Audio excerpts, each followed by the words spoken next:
lielas spodrības gaismā. Ričards Beitāns, bijušais mākslas akadēmijas students un tagadējais seržants. Kazarma palākās sienas viņā raisīja ilgas pēc mākslas un viņa bagātās draudzenes Jadvigs.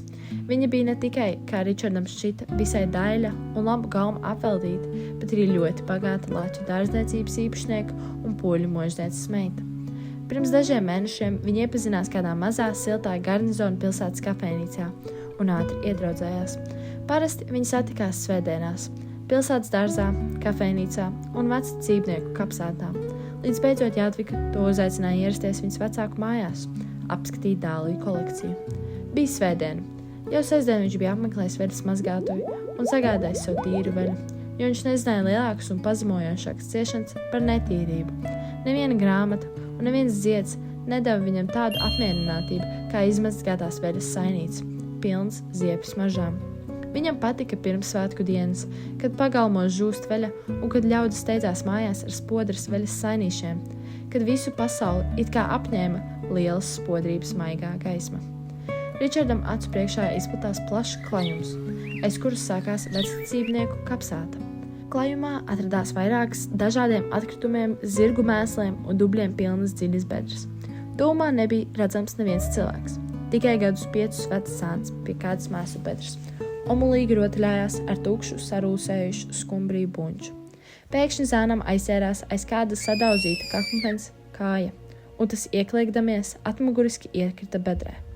Ričards Beitāns satrūkās un piesteidzās pie bedres. Smaga izkārnījuma smirdoņa tam aizrāva elpu. Viņš aizsedza seju ar savu mirdzošu balto kabatas lakatiņu, kas bija viegli iesvaidīts ar magnolijas maržūteni. Ieskatījās bedrē. Tā bija ļoti dziļa, un tās vidu piepildīja dubļiem un lietus ūdeni sajaukta virca, virs kuras pacēlās netīra un nevarīga bērnu rociņa. Pilna izmisuma, gaidīdam palīdzības. Nākamajā acu mirklī tā pazuda vircā, bet tās vietā kļuva pa daļai redzama zēna, sprogainā, mēsliem notriektā galva. Viņš jau gribēja iekāpt mēslu bedrā, bet tad paskatījās savos spulgojošajos apos un tikai neveikli pacēla bedres virzienā trauslās, rūpīgi koptās rokas.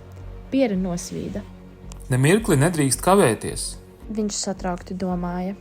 Jāsauc palīgā. Kā pats no sevis nokaunējies, sevi uzmudināja. Tev pašam jāiet palīgā, nekavējot. Jo zēna galva vairs nebija redzama. Ričards jau otro reizi gribēja iekāpt bedrē, bet, ieskatītamies atkal dubļos un dzirgu mēslos, atcerējās Jadvigu un dāliju kolekciju un riebumā novērsās. Kā es izskatīšos, kad izkāpšu no bedres? Drausmīgi. Viņš domāja. Kā es smirdēšu? Kur es tāds varēšu rādīties? Ļaudis no manis bēgs jau par gabalu. Un ko teiks Jadviga? Brrr! Bet šajā liktenīgajā brīdī piesteidzās kāds bērnēns skrandā stārts vecticībnieks un izcēla bērnu. Tas drīz iebrēcās un vecticībnieks to mierināja. Priecādamies, ka bērns izglābts un ka viņš atbrīvots no pretīgā pienākuma kāpt mēslu bedrē, viņš steigšu satālinājās. Vienu brīdi gan viņu mazliet nomāca pašpārmetums. Ja nebūtu piesteidzies bārdainais vecticībnieks, tad taupīdams savus nospodrinātos apavus, droši vien tu būtu ļāvis bērnam aiziet bojā. Tomēr drīz viņam izdevās atsvābināties no šī pārmetuma, un viņš sevi uzmudināja. Ar tik lielu sirdsapziņu es dzīvē nekā nesasniegšu. Vai tad mani brūnie zamšas cimdi, kas viegli iesvaidīti ar magnolijas maržūdeni, nav vairāk vērts kā šāda pamesta bērna dzīvība? Protams, jātop cietam kā akmenim, nežēlīgam. Turpināja ceļu gar vecticībnieku kapsētu un pēc tam gar gurķu un kartupeļu lauku. Kad viņš beidzot sasniedza savu ceļa mērķi un ieraudzīja grezni tērptās Jadvigas mīlīgo muti, kas viņam veltīja daudz laipnu vārdu. Cik labi tomēr, ka nekāpu mēslu bedrē, jo tad es, netīrs un smirdošs, nebūtu varējis atnākt te. Pēc neilgām, bet visai patīkamām sarunām Jadviga aicināja Ričardu pie galda. Starp dzērieniem un uzkožamajiem viņš ieraudzīja konzervu buņģu ar sarkanu, zelta burtiem apdrukātu etiķeti. Skumbriju tomātos, augstākā labuma. Viņš centās uzveikt savu satraukumu un uzlūkodams skumbriju buņģu vienlaicīgi sacīja. Iedomājieties, kad es gāju pār to klajumu pie vecticībnieku kapsētas, kāds bērns iekrita mēslu bedrē un būtu noslīcis, ja nebūtu piesteidzies kāds vecticībnieks. Es atrados pie pašas bedres, bet negāju palīgā.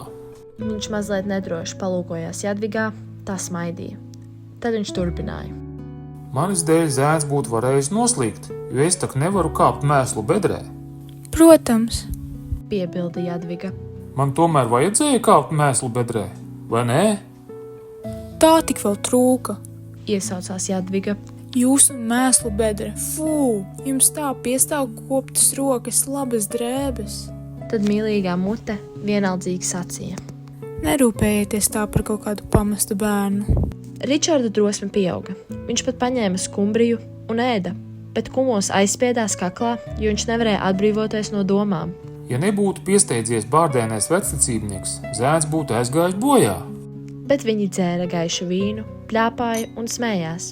Tad Jadviga piecēlās un teica. Tagad es jums parādīšu dālijas. Viņi devās uz siltumnīcu un tur aplūkoja krāšņos ziedus. Tur bija ziedi kā sarkans un zeltans purpurs, milzu ziedi kā brūnzeltani sūkļi, ziedi kupli kā šropšīras avis. Pie katra no tiem bija piestiprināta tāfelīte ar asprātīgā krustāve izgrūtotro nosaukumu. Bet aplūkodams krāšņās, milzu ziedainās dālijas, Ričards Beitāns centās sevi pārliecināt. Tiešām, daudz jaukāk ar Jadvigu apskatīt dālijas nekā kāpt mēslu bedrē. Iedams ar lielu līkumu apkārt klajumam, kur viņa ģeķības dēļ gandrīz aizgāja bojā bērns ar skumbriju buņģu rokās. Ik uz soļa viņš sev jautāja. Kurš ir tīrāks? Vai es, tik atkopies un uzposies cilvēks, vai skarandās tērptais bārdēnais vecticībnieks? Kādēļ Jadviga riebumā nenovērsās no manis, kad es tai izstāstīju notikumu ar bērnu? Ko Jadviga vai es teiktu, kad viņa vai es slīgtu, bet garām gājēji mierīgi sacītu. Mēs nevaram iet palīgā, jo mēs esam tērpušies jaunās drēbēs. Kas ir patiesībā tīrība vai tikai mazgāšanās? Arvien vairāk viņš sāka kaunēties savas tīrības dēļ. Šis kauns strauji pieauga un pārvērtās bailēs. Bailēs no visa, kas spodrs. Viņam tā riebās koptās paša rokas, nosprodinātie apavi, ka viņš steidzīgi apmainīja svētdienas drēbes pret darbdienas drēbēm. Kas bija notriepts kājnieku lielgabala taukiem un šauteņu eļļām. Viņš aizvēra acis, briesmīgā riebuma nomākts, bet arī acis aizrot viņam nekļuva labāk. Līdzīgs sajūts viņu pārņēma pret Jadvigu un viņas mīlīgo muti, kas ar tādu elegantu vienaldzību runāja par nelaimīgo bērnu. Pirmdienas rītā, sežans, Ričards Beitāns izlūdzās no rotas komandieri vienas dienas atvaļinājumu un paņēmis visu naudu, darba drēbēs brauc uz pilsētu. Viņš izkāpa no autobusa pie tās ielas, kur atradās lielākie pilsētas veikali. Viņš pirka konfektus un šokolādi, cepumus un augļus un beidzot arī rotaļlietas. Viņš nopirka tauri, mazu auto un koka zirgu. Tad viņš smaidīdams aizgāja atpakaļ. Sastapa bārdaino vecticībnieku. Vai jūs zināt, kur dzīvo tas zēns, kurš vakar? Par kādu zēnu tu runā? Nu to, kurš vakar iekrita bedrē, kuru izglābāt. Ak tās, Gari novilka vecticībnieks.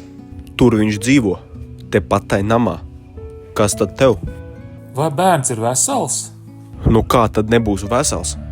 Kad Ričards atvadījās no bārdainā un vientiesīgā vecticībnieka, tas gluži negaidot piemēdz acis un viltīgi smaidīdams iesaucās. Ak tu, baltrocis tāds. Vecticībnieks paskatījās rotaļlietās un vēl viltīgāk pamirkšķināja acis, it kā teikdams. Sirdsapziņa, ko? Viņš ieraudzīja mazo zēnu. Kur tu dzīvo? Ričards latviski jautāja, un zēns tūlīt droši atbildēja. Kas tev par daļu? Parādi man savu mammu un tēti. Nerādīšu visu. Kādēļ nē? Tu esi tāds jocīgs. Bet man ir taure un zirgs, un tad vēl konfektes, šokolāde, āboli. Dod šurp! Tālāk viss ritēja tā, kā Ričards to bija vēlējies. Viņš apdāvināja zēnu, tad neizskaidrodams savas ierašanās iemeslus, iepazinās ar zēna māti, kas gulēja gultā un drīz sāka tam stāstīt par savu dzīvi, visvairāk par savu vīru. Man viņš patīk, bet viņš nu jau pusgadu sēž cietumā par kaušanos. Jāstrādā. Es aptīrīju tirgotāju biedrības namu. Pirmdienās pēc svētdienas ballēm vislielākais darbs. Tas jau nekas, vai nē, ja cilvēks ir vesels. Bet es šodien nevaru nepakustēties. Karstums, smaga galva. Bet ja es nenokopšu to biedrības namu, tad zaudēšu nodarbošanos. Es to padarīšu. sacīja Ričards, un neļaudams slimniecei neatapties, steidzās uz tirgotāju biedrības namu, ko tam parādīja mazais zāns. Sēžons Ričards Beitāns pieteicās pie nama pārziņa, kā saslimušās apkopējas aizvietotājs. Saņēma spaini, slotas, grīdas lupatus un stājās pie darba. Saslaucīja lielā kaudzē sīkos gabaliņos saraustītas, zilās, sarkanās un baltās serpentīnu lentes, konfeti, programmas, samīdītas kožu dzeltenās un sarkanās papīra rozes, ābolu serdas, korķus, sērkociņus, papirusa galus un kārbiņas. Viņš savāca sadauzītu alus un degvīnu pudeļu drumstels un viegli sagriez rokas. Tad viņš cilādams slapjās, smirdošās lupatas, mazgāja piespļaudīto un putekļaino grīdu. Viņš viscaur nosvīda. Viņas drēbes un apavi, rokas un seja bija notrieptas asinīm, dubļiem, ūdeni, novādējušo alu un dažādiem pretīguma netīrumiem. Bet viņš bija laimīgs, un kāpēc paveiktā darba viņš izgāja uz nama lieveņu, no kur varēja pārredzēt vecticībnieku kapsētas daudžžuburainos krustus un kuplās apses, gobas un kļavas. Viņa ārējais izskats gan atgādāja mēslu vedēju, kad tas dara savu darbu. Viņš beidzot jutās gluži gaišs, viegls un tīrs kā cilvēks, kuru apņem lielas spodrības maigā gaisma.